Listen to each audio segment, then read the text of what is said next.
एक बार एक गांव में कन्हैया नाम का एक भोला भाला आदमी रहता था। कन्हैया का उसी गांव में एक छोटा सा घर था। घर में वो और उसकी पत्नी और एक छोटा सा बच्चा रहता था, जो उसकी पत्नी को अभी अभी कुछ दिन पहले ही हुआ था। कन्हैया के पास जमीन तो खूब सारी थी, पर वह सारी जमीन बंजर थी। उस जमीन पर कोई भी फसल नहीं हो पाती थी, जिस कारण वह अपना घर चलाने के लिए एक मुनीम जी के घर पर काम करता था।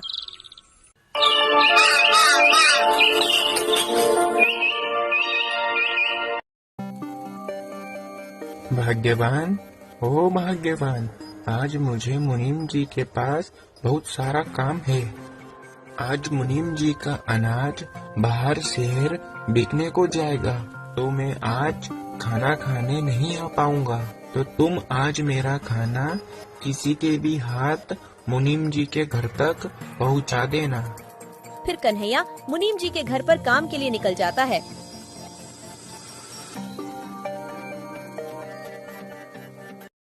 आज तो कोई नजर नहीं आ रहा जिसके हाथ में यह खाना पहुंचा सकूं। लगता है आज मुझे ही खाना देने जाना होगा। कन्हैया की पत्नी कन्हैया को खाना देने के लिए मुनीम जी के घर के लिए निकल जाती है।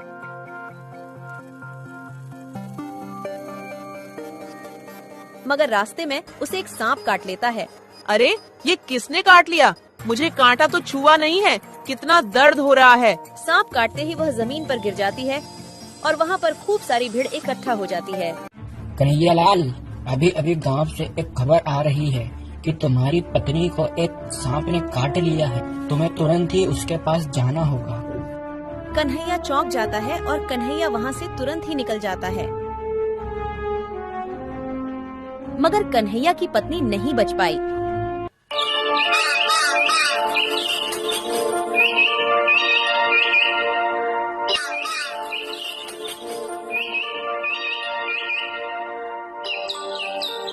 सब खत्म हो गया।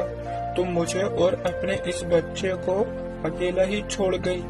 अब इस बच्चे को मैं कैसे पालूंगा? इससे बढ़िया तो मैं भी मर जाता। अपनी पत्नी के गुजर जाने के दुख में कन्हैया खूब दुखी हो रहा था।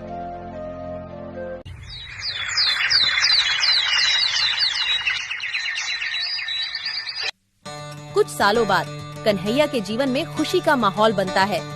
राजेश बेटा अब तक खूब बड़ा हो चुका था और उसकी बिजली विभाग में सरकारी नौकरी लग चुकी थी। आज बेटा तुझे लड़की वाले देखने आ रहे हैं। आइए आइए, आपका स्वागत है मेरे छोटे से घर में। राजेश को लड़की वाले देखने के लिए आते हैं और राजेश का रिश्ता नंदिनी के साथ पक्का हो जाता है। फिर कन्हैया अपने बेटे की शादी बड़े ही धूमधाम से करता है। फिर शादी के कुछ दिन बाद, नंदिनी, ये लो पैसे, जरा अलमारी में रख देना। अरे बाप रे, इतने सारे पैसे! बेटा राजेश, तू इतने सारे पैसे कहाँ से लाया? तेरी तो इतनी तनख्वाह भी नहीं है। अरे पिताजी, ये तनख्वाह नहीं है।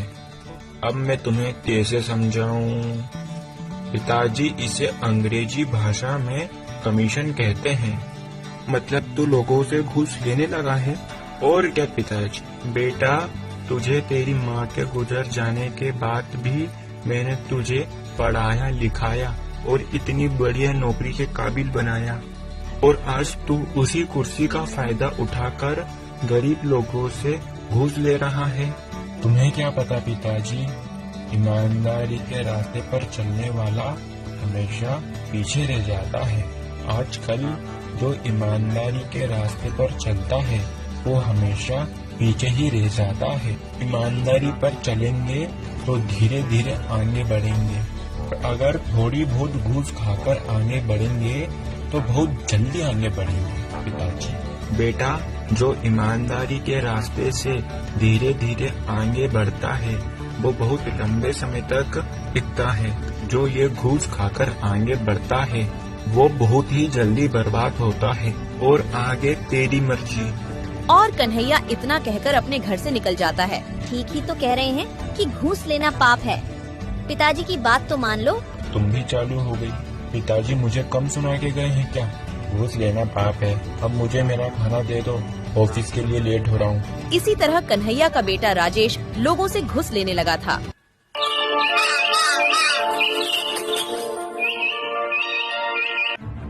वह हर रोज ढेर सारे पैसे लाने लगा, पर कन्हैया को बिल्कुल भी पसंद नहीं था। अरे बेटा, ये मुझे नहीं है पसंद। तू मेरे लिए ये लोगों से घूस खाना बंद क्यों नहीं कर देता? अरे पिताजी, तुम तो मेरे हाथ धोकर पीछे ही पड़ गए। घूस घूस लगा रखा है। मैं ये घूस लेना बंद नहीं कर सकता। तुम्हें मेरे साथ रहना हो तो रहो, वरना यहाँ से निकलो। तुम्हें जरा सी भी शर्म नहीं है? कोई भला अपने पिताजी से ऐसे बात करता है? क्या वो क्या गलत कह रहे हैं? ठीक ही तो कह रहे हैं कि घूस लेना पाप है। कोई ये पाप वाप नहीं है। आजकल सब ऐसे ही काम करते हैं। और तुम ज्यादा मेरी अम्मा मत बनो।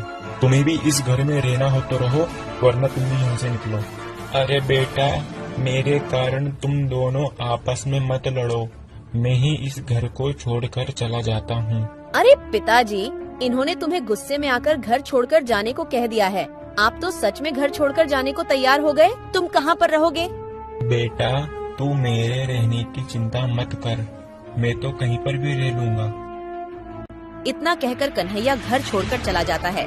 अरे तुम कैसे बेटे हो जो अपने पिता को घर छोड़कर जाने के लिए एक बार भी नहीं रोका? कन्हैया अपना घर छोड़कर मुनीम जी के घर पर जाता है। क्या हुआ कन्हैया, आज तो तुम समय से पहले काम पर आ गए। और कन्हैया मुनीम जी को अपने बेटे की सारी बात बता देता है। अरे बाप रे, तुम्हारे बेटे ने तुम्हें घर से निकाल दिया। ये तो उसने बहुत गलत किया। कन्हैया, तुम चिंता मत करो। आज से तुम मेरे साथ मेरी ये हवेली में रहोगे। नहीं मुनीम जी, मैं तो मेरे खेत में ही रह लूंगा। कन्हैया, तुम वहाँ पर कैसे रह पाओगे? मुनीम जी, मैं वहाँ आराम से रह लूंगा। तुम्हारा मुंह उतरा उतरा क्यों लग रहा है? आज ऑफिस में कुछ हुआ क्या?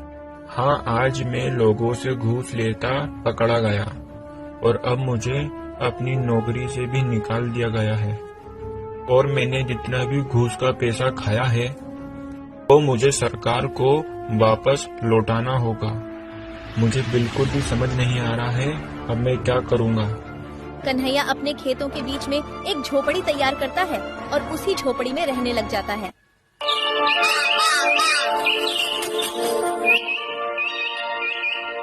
मुनीम जी कन्हैया से मिलने उसकी झोपड़ी पर जाते हैं।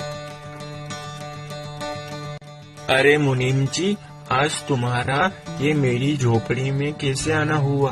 अरे कन्हैया, आज तुम्हारे लिए एक खुशखबरी है। अरे जो तुम्हारी बंजर जमीन थी ना, वो एक फैक्ट्री निर्माण के काम के लिए खरीदी जा रही है, पूरे 5 लाख रुपए में। क्या 5 लाख रुपए? मुनीम जी, मुझे तो आपकी बात पर विश्वास नहीं हो रहा। अरे मेरी बात पर भरोसा करो, मैं सच कह रहा हूँ। ऊपर वाले ने मेरी सुन ली।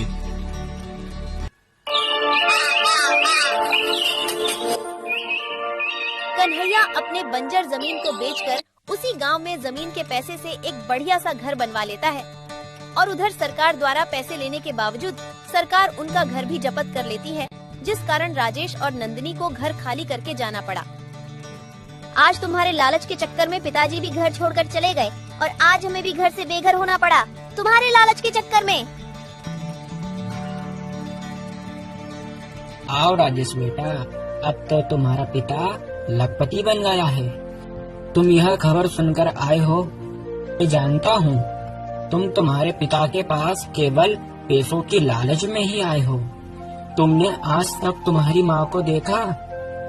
ये कन्हैया ने तुम्हें तुम्हारी माँ के जाने के बाद खूब पढ़ा लिखा कर बड़ा करा और तुमने उसे ही घर से निकाल दिया और तुमने उसी पिता को घर से निकाल दिया।